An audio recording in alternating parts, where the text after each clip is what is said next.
The Orioles got Gunnar Henderson back. They got some better starting pitching, and they got a pretty good weekend from their bullpen, and yet they couldn't turn it into a series win, dropping 2 out of 3 to the Royals. I'll recap the weekend coming up on this episode of the Locked On Orioles podcast.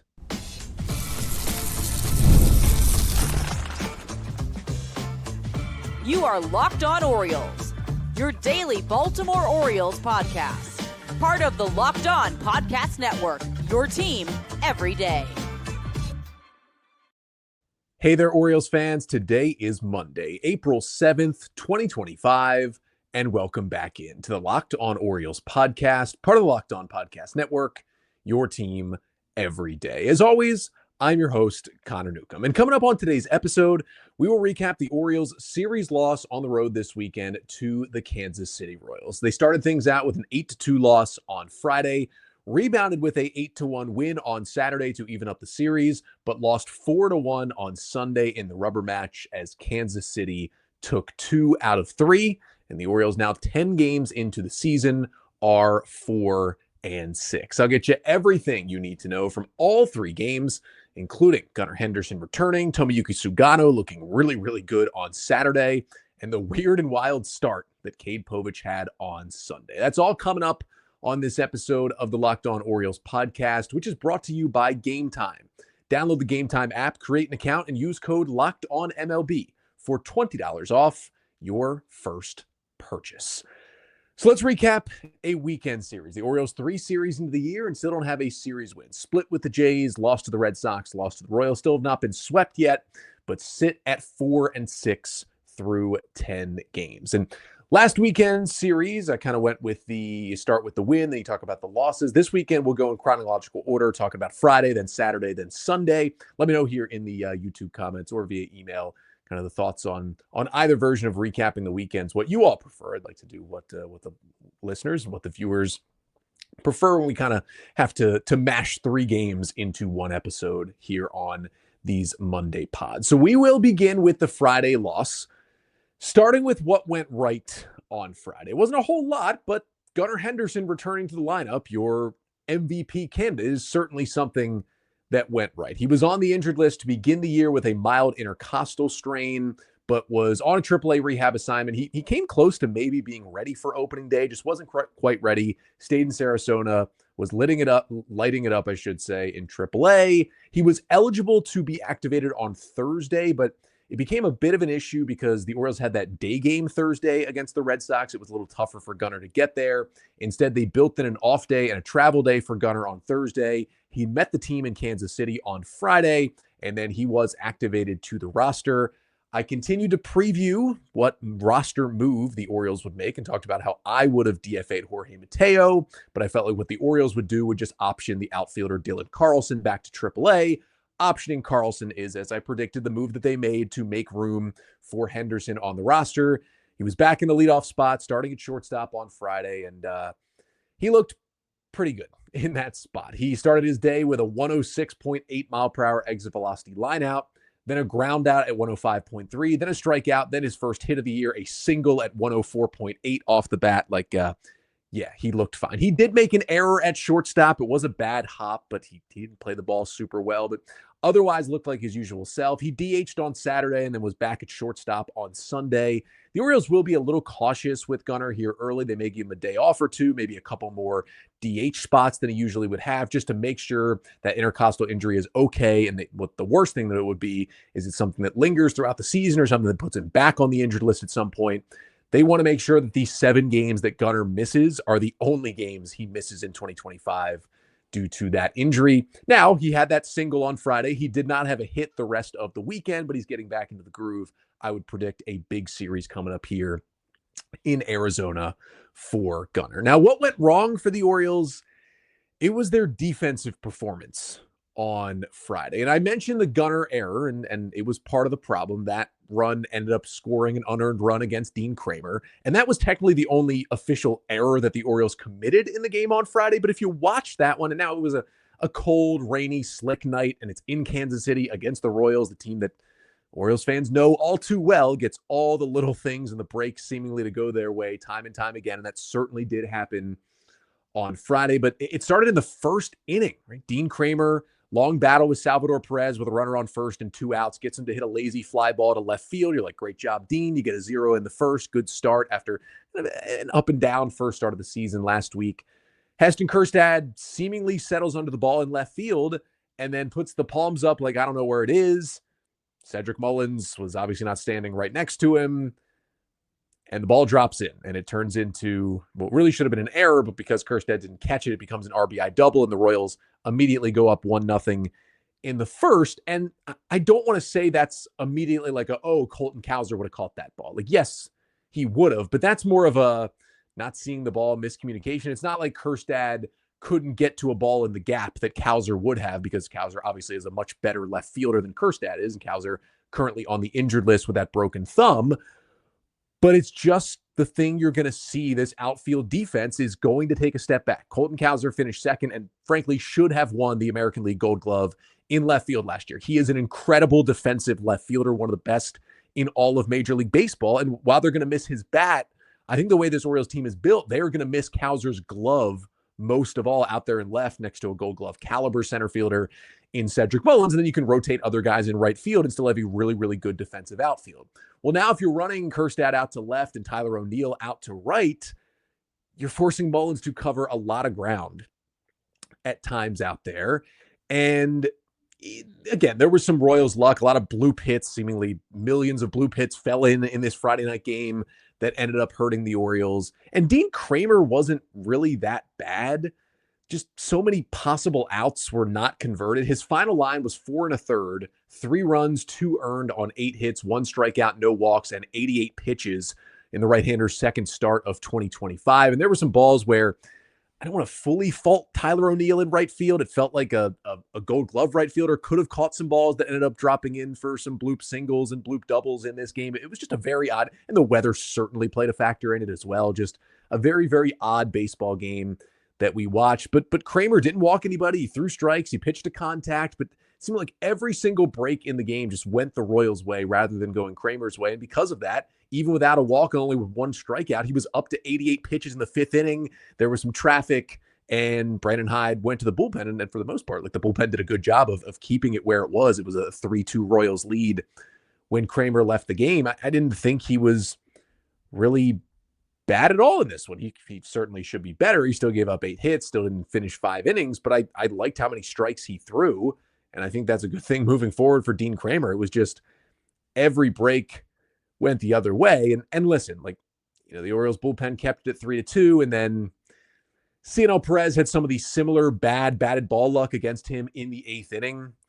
He ended up giving up 5 runs in the bottom of the 8th, turned a 3-2 game into an 8-2 game, and it was over there while we thought initially, well, the Orioles have a good chance to rally and find a run maybe in the top of the 9th to tie the game. Instead, they're down 6. And you could say, why would you put Perez in that spot when he struggled already this year? But you're losing.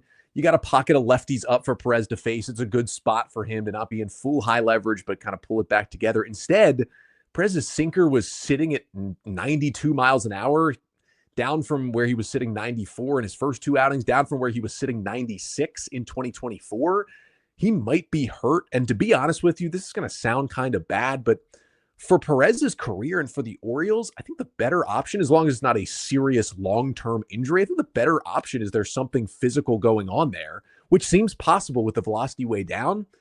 Because if he's not injured, he might just be cooked. Like, his time in this bullpen might not be much longer. So he's going to be this bad with the velo down and there being no underlying injury.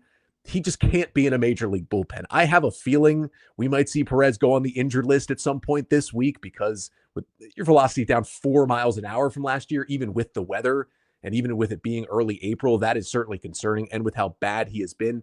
And again, like a bloop 3-run double completely broke it open in the 8th inning, kind of pop up down the right field line. It's not great, but yeah, it didn't get luck on his side either, certainly in this one. And the shout out for Friday night's loss, the shout out does go to Heston Kjerstad. Now, not on defense, because he let that ball fall in the first inning, getting the start in left field, but on offense. And again, with Colton Cowser out for maybe 2 months, Kjerstad is going to play a lot. And he went 2 for 3 with an RBI single and a couple of hard hit balls on Friday. Then he also had an RBI single off a left-handed pitcher on Saturday, which was really good to see, and the Orioles win in that one. I mean, Kjerstad's going to play against maybe every righty, and he's going to get a good chunk of starts against lefties here, even with, at least for the duration that Cowser is out. This is Heston Kjerstad's first full chance to be a mostly everyday player in the Orioles lineup and really show what he can do. I mean, he's already 26. We know how delayed his professional career was because of health issues and injuries and COVID and everything between, but a good sign. And again, the play in left field was not good. And Cowser's an elite defensive left fielder. Kjerstad's not going to be that, but Heston is going to have to be better on defense if the O's are going to play him this much, especially with as I've just talked about, the defensive woes that the Orioles have shown, and not just in this Friday game, but kind of really in these first 10 games of this season. You could say and argue till you're blue in the face, the starting pitching, but the defense has had almost as many issues as the starters have had out there, and they're not helping out their starting pitchers in these razor-thin margins. But Kjerstad does look good at the plate, and that is a good sign with him stepping in for Cowser, at least for the moment. So the Orioles dropped the opener, but they turned around and played really one of their best games of the season so far on Saturday to get in the win column. I'll tell you how they did it coming up next. But first, this episode of the Locked On Orioles podcast is brought to you by Just Ingredients. When it comes to fueling your body, quality matters. That's why Just Ingredients is changing the game with clean, high-quality products designed to support better health and peak performance. Just Ingredients offers an NSF-certified line of protein powder, electrolytes, pre-workout, and creatine, all rigorously tested to ensure they're free from substances banned by major athletic organizations. Just Ingredients has also partnered with two-time MVP Bryce Harper, who trusts their NSF-certified sports line to fuel his training and recovery. And the best part about Just Ingredients is they are clean and they're transparent with what's in it. Just Ingredients prioritizes wholesome, nourishing ingredients without all the artificial junk. So visit justingredients.us and use code LOCKEDONMLB for 20% off. And for more wellness tips, follow just.ingredients on Instagram. So after a tough loss on Friday night, where the Orioles didn't play great, they didn't really hit great in that one, but they hung around, and then Ciano Perez just fell apart in the eighth inning, and an 8-2 loss looks worse than that game was. The O's really turned it around, winning 8-1 on Saturday to even the series at 1 game apiece. And I'm going to get you the 5 things you need to know from that Saturday victory. And the first thing you need to know is Tomoyuki Sugano, in his second major league start, he looked like the guy the Orioles wanted when they went out and signed him out of Japan on a 1-year, $13 million deal this offseason. He was really, really good in this start. And honestly, he was secretly pretty good in his first start when he gave up 2 runs over 4 innings in Toronto last weekend, and then had to leave the game when he was throwing warm-up pitches in the 5th with some hand cramps. He, the nerves were hitting him. He walked the first batter of his career on 4 pitches, gave up 2 runs in the first, but then second, third, and fourth innings were scoreless. He looked really good and was set to, finish the 5th or 6th or beyond. And then just the hand cramps took him out of the game, and the O's were going to use precaution. He ended up being fine. He made this start, didn't get to have to be pushed back or anything. But the good Sugano isn't a guy who's going to tally up a lot of strikeouts. His final line from Saturday, 5 1/3 innings, 1 run, 5 hits, 4 Ks, a walk, and a homer on 89 pitches for the veteran right-hander. And it's not going to be a guy who punches out 8 to 10. Like, he wasn't even doing that last year in Japan when he won the MVP over in NPB. He's going to be a guy who, like he did Saturday, is through 3 innings with 30 pitches, but keeping the pitch count down, being aggressive, being efficient, getting guys off balance, mixing his pitches, getting outs early in counts so he can pitch deep into games. That is what Sugano is going to do. And he's got 6 offerings. That's one of the big pluses for him, that kitchen sink approach: cutter, splitter, sweeper, curveball, four-seam fastball, and sinker. He threw all 6 pitches somewhere between 18 and 10 times. That is pretty miraculous. 18 cutters was his most used pitch. 10 sinkers was his least used pitch. Everything else was in between. That is the definition of a kitchen sink approach. You're literally throwing all 6 of your pitches and throwing them all pretty evenly. And he really didn't throw a lot of fastballs. His 2 least used pitches, 10 sinkers and 14 four-seam fastballs. He kind of used that cutter, which sat 86 to 88, as his main fastball. and pitched off of that. The splitter I thought was really, really good. He got a couple of whiffs on that.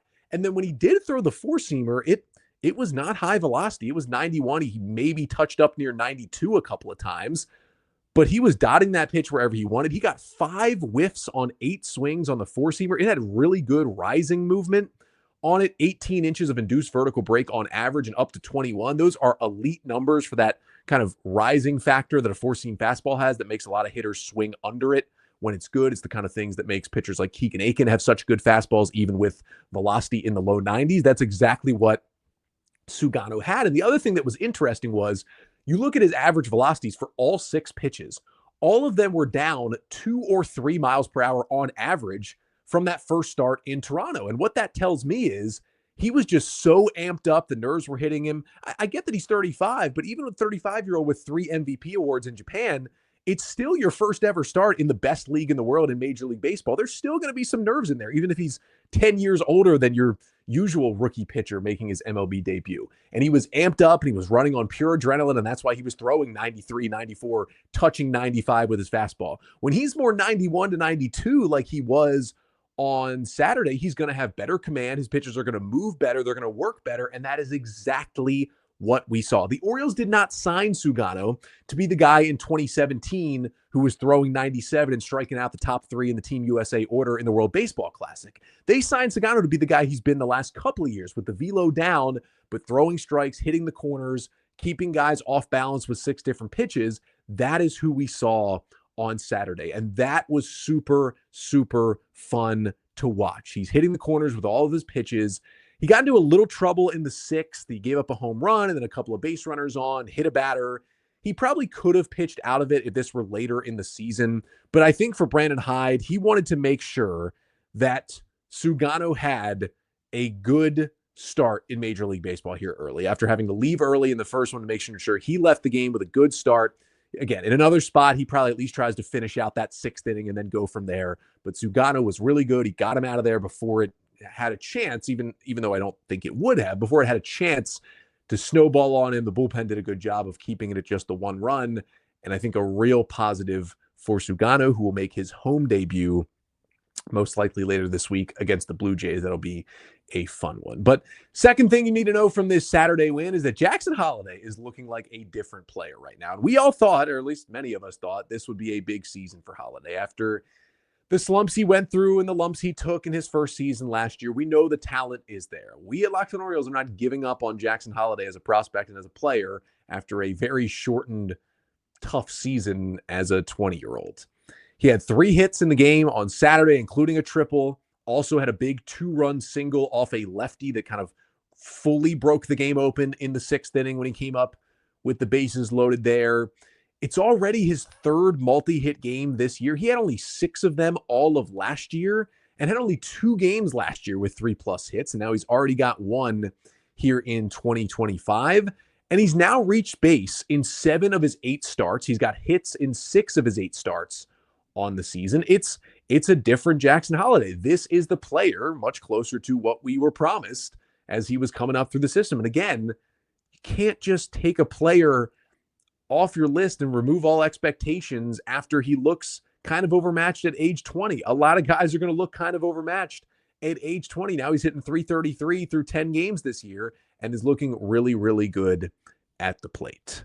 Third thing you need to know from this Saturday win is Gary Sanchez got his first Orioles hit. The O's new backup catcher, who they brought in on a 1-year, $8 million deal this offseason to sit behind Adley Rutschman and be another veteran, kind of replacing James McCann on this roster. And his first hit came in a big moment too. 2nd and 3rd with 2 outs in the 2nd inning. He gets 2-strike fastball and just lines it into center field for a 2-run single to put the Orioles up 2-0 at the time.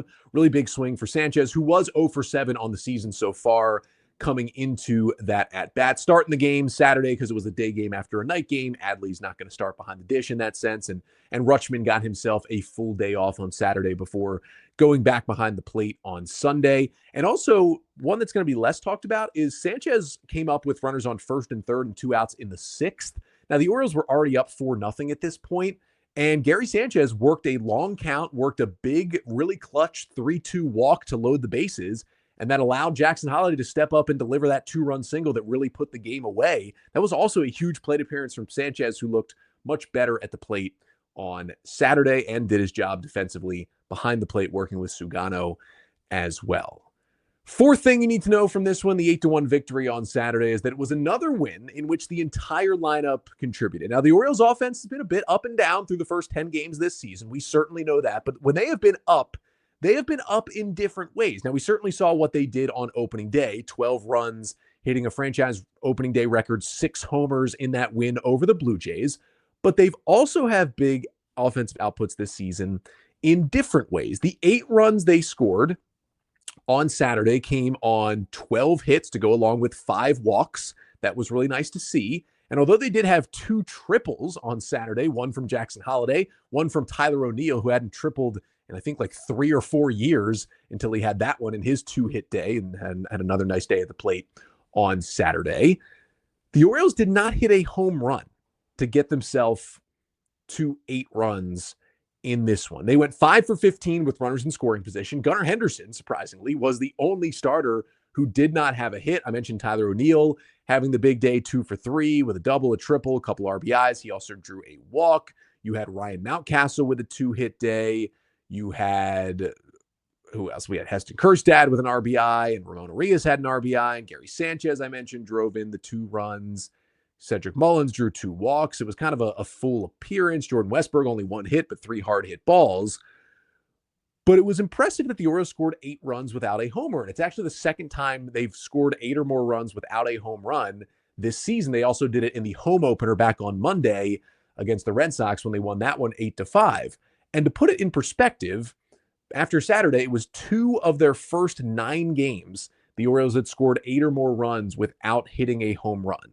They only did that 5 times total in the entire 2024 season, and they've already done it twice, or had done it twice in the first 9 games of 2025. That shows me a little bit of a different offensive process this year, something that got them into trouble in the second half last year as they were reliant on the home run. And as I've talked about, being reliant on the home run generally will help you in the postseason. It's how most runs are scored in the playoffs for a multitude of reasons, but it's good to have more balance in the regular season, and the Orioles have shown that balance when the offense is hot.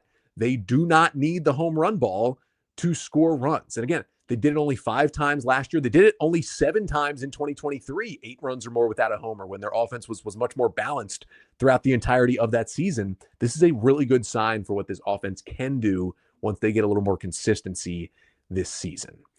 And the 5th and final thing you need to know from the Orioles' 8-1 win over the Royals on Saturday is that the bullpen was great. Brian Baker came in with Sugano out, 6-1 game, first and second, 1 out in the 6th, but a big moment. You don't want to let the Royals creep back in. He immediately comes in, rolls a double play, gets out of the inning, and Baker continues to be outstanding. 5 1/3 scoreless, 3 hits, 7 Ks, and no walks on the season. And then Keegan Aiken and Matt Bowman, kind of the low leveragey guys, finished it out. Aiken with 2 scoreless innings, Bowman with a scoreless 9th to finish things, and the Orioles won it 8-1 to even up this series. And then they had Cade Povich, who they have high hopes for, going to the mound. A battle of lefties on Sunday in the rubber match. Unfortunately, after a great offensive day Saturday, not so much on Sunday, as the Orioles dropped the rubber match and lost the series. Tell you what happened to finish off the show coming up next. But first, this episode of the Locked On Orioles podcast is also brought to you by Game Time. There is nothing better than catching an MLB game live. The crack of the bat, the roar of the crowd, and the smell of ballpark food. And if you're looking to go last minute, Game Time makes getting tickets easier than ever. With last-minute deals, all-in pricing, and a lowest price guarantee, Game Time takes the stress out of buying MLB tickets. Plus, ticket prices drop as the game time gets closer, meaning you can score an incredible deal. And Game Time is the official ticketing partner of Locked On. And as the Orioles home series come up again this weekend, I can count on Game Time to help grab tickets that meet my needs, including helping me out with heading to the Anthony Santander return on Friday. Grab tickets for that game, and Game Time has unbeatable prices, which means more money for food and merch and so much more in the ballpark. And the Game Time Picks feature makes finding the best deals so effortless. It filters out the fluff and highlights the top discounts in the stadium. So take the guesswork out of buying tickets with Game Time. Download the Game Time app, create an account, and use code LOCKEDONMLB for $20 off your first purchase. Terms apply. Again, create an account and redeem code LOCKEDONMLB. That is LOCKEDONMLB for $20 off. Download Game Time today. Last minute tickets, lowest price, guaranteed. So the Orioles and the Royals came into Sunday with the series tied at 1. Unfortunately, the O's could not get it done. Final score from Sunday, the Royals 4 and the O's 1 as Baltimore drops 2 of 3 to fall to 4-6 on the season. And what went right on Sunday? Well, I'm not going to say Cade Povich was great because he wasn't, but his start on Sunday was certainly historic. And at least that was something that went right, is Povich found his way into the history books. The final line for Cade Povich on Sunday afternoon: 6 innings, 4 runs allowed on 13 hits with 4 strikeouts, no walks, no home runs, and 88 pitches thrown by Cade in this game. Wasn't great, but 4 runs over 6 innings, you're at least keeping your team in the ball game. It's just that the offense didn't really score at all, and we will get to that in a moment. But a start like this is fairly historic. A start even like this has not happened in Major League Baseball since 2013. That is a start where a pitcher went at least 6 innings, allowed 13 or more hits, but only allowed 4 earned runs or less and did not walk a batter. Now you're thinking, why has it been 12 years since a start like that has happened? Well, and thanks to StatHead for the search there, but it's because it's so hard to give up 13 or more hits, which is a lot of hits. I believe, yes, 13 hits through 10 games. That's the most any Orioles starter has given up in one game. That's a lot of hits to allow.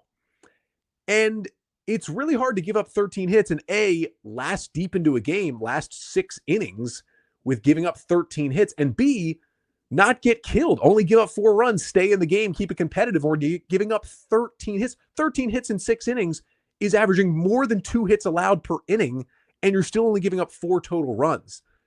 You're working out of a lot of jams if you're doing that. Matt Harvey and Jeremy Guthrie, neither pitching for the Orioles at the time, but 2 former Orioles, both did it in 2013. Those were the last pitchers to do this. And the last Oriole to do it was Rodrigo Lopez in 2006. And before that, it was Dennis Martinez all the way back in 1983. That shows you how much the game has changed and how hard this is to do, just because the math doesn't really math at this point. And another part here is the longer you pitch into the game, the more likely this is that it happens, right? If you pitch 8 or 9 innings, well, you can give up 13 hits. You can spread them over 8 or 9 innings. It's more manageable to keep the run total low. That's why when I looked at the record book on this, a lot of these were in the 60s and 70s and 80s when guys were going 8 or 9 innings, 3 runs, 13 hits, just kind of spreading out a lot of singles. But if you keep it to just exactly 6 inning starts, so you're not really pitching super deep into the game.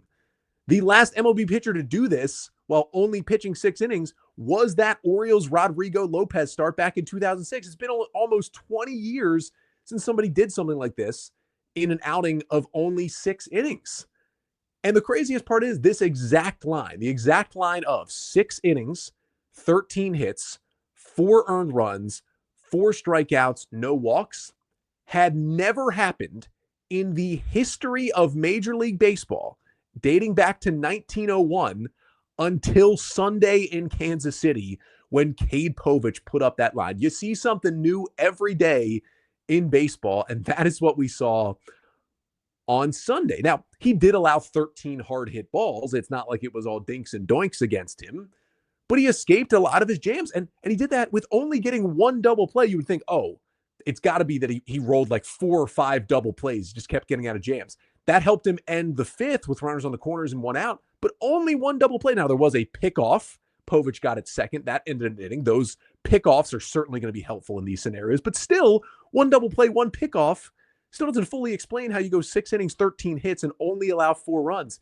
It's kind of impressive, but the biggest explainer is no walks, and the big one is no home runs. If you're getting all that traffic on the bases, but you are not allowing the long ball, it becomes so much easier to wiggle out of those jams. And that is what Povich did. He got the big outs when he needed them. And the Royals had at least 1 hit in all 6 innings against Povich. And let's also be honest here. The 3 runs he allowed in the first inning of this game, he gave up 3 in the first, he gave up 1 in the second, then kind of dialed in 4 consecutive scoreless innings for Povich. Those 3 runs in the first, they should not have ever had a chance to come around because Povich gets the first batter out, and then Bobby Witt hits a fly ball to center field, which had, according to StatCast, a 99% catch probability. Not 100, but 99%. And Jorge Mateo, who didn't get DFA'd, and with Cedric Mullins getting a scheduled day off, gets his first start of the year out in center field where, he did play 20 innings last year and he's played some outfield before. And when he was on the Padres before the Orioles, he played a good chunk of outfield. So it's not completely new to Mateo. And they're trying to make him more of a utility guy and more useful to this team off the bench to be able to play the outfield. From what I've seen, he's fast and that can make up for things. He can't play the outfield. He's getting worse in the infield too. We've seen that earlier this season. He can't hit at all. He's not a major league player. He completely misses this fly ball, turns into a triple for Witt, wasn't called an error.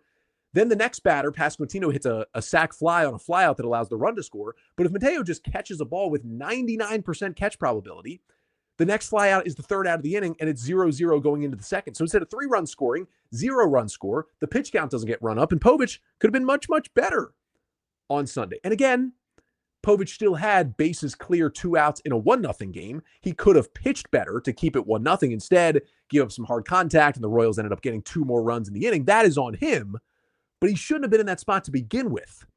And I'm not as much mad about the Orioles starting Mateo over Mullins. I think it was a scheduled off day for Mullins. You can tell that because when they pinch hit for Mateo later in the game, they used Kjerstad, and they never even put Mullins in defensively. So clearly a scheduled full day off for Cedric Mullins. That's fine. He's a veteran player. Give him a day off, especially against a left-hander on the mound. Like, totally fine with that. But you have the depth on this team and in this organization to not have to play Jorge Mateo in center field when you are giving Mullins a day off. You have the Ramon Laureanos who can play center field.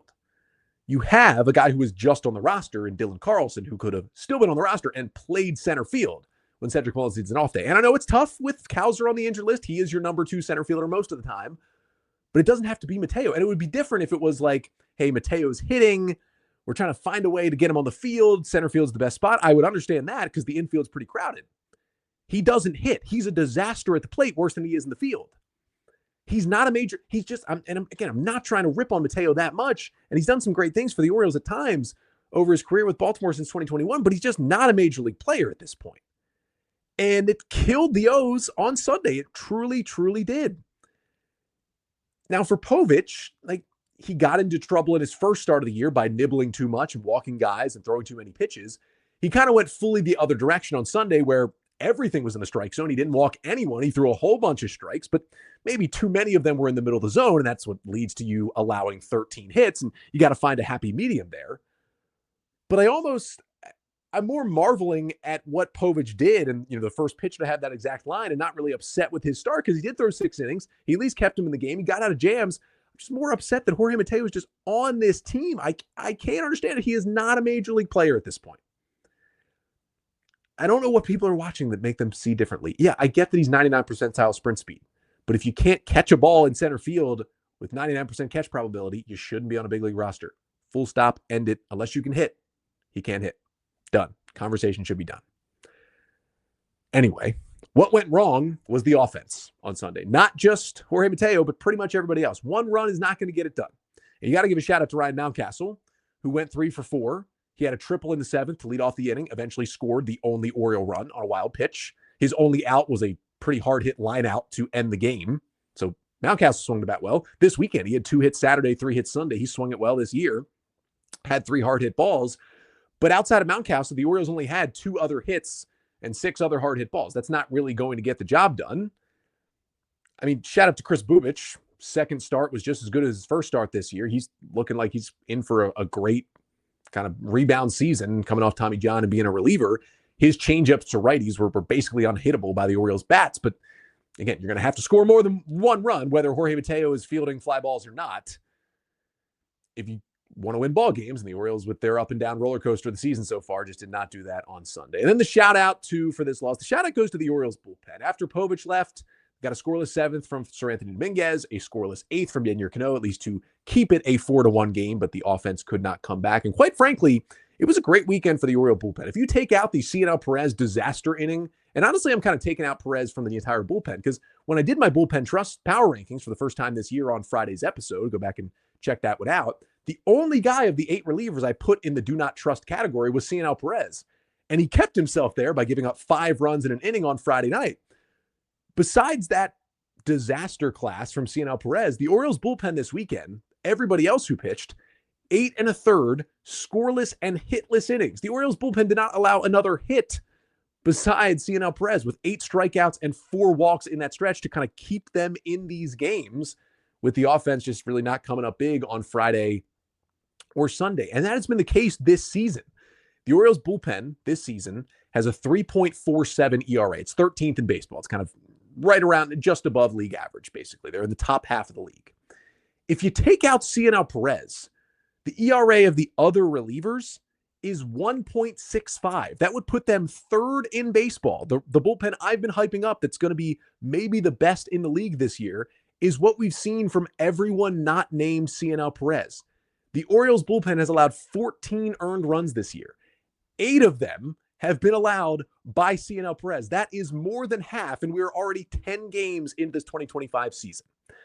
So we're hot seating Jorge Mateo. We are certainly hot seating Cionel Perez, so I think there might be an injury there with the velo being so down on Friday. But that's kind of where we're at. There were certainly some good things from this weekend. Great signs from Sugano. Interesting signs from Povich. Holliday looking good. Kerstad looking good. Mountcastle's hitting. O'Neill's hitting.